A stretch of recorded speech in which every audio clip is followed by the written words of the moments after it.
Tukisonga mbele mtazamaji, baada ya kuangalia taarifa hiyo kwa kina, ni kwamba Wakenya wamezidi kutafuta nafasi ya kuweza kujisajili kwa sababu ya ucheleweshaji wa vitambulisho, ikiwa ni sababu kuu kwa kucheleweshwa kwa vitambulisho kushika kura. Na tukisonga mbele, serikali ya Kenya kupitia Wizara ya Afya na chama cha kitaifa cha walimu nchini KNUT sasa wamefikia na kutatua changamoto za muda mrefu mtazamaji, katika mpango wa matibabu wa walimu kupitia bima ya SHA, na hivyo kuandaa njia ya kupata huduma bora za kiafya kwa urahisi na njia kutabirika zaidi. Mpango huo uliafikiwa baada ya mkutano wa mashauriano ulioongozwa na Waziri wa Afya Aden Duale na unaoangaziwa kuondoa vizuizi vilivyotatiza huduma chini ya mpito wa hadi bima ya afya mamlaka ya SHA ya jamii.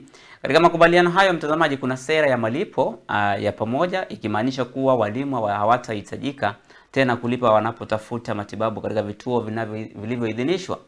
Pande hizo mbili pia zilikubaliana kushughulikia masuala na mapungufu ambayo yamepunguza kasi ya utoaji wa huduma ya afya, ikiwa ni pamoja na kupata huduma maalum.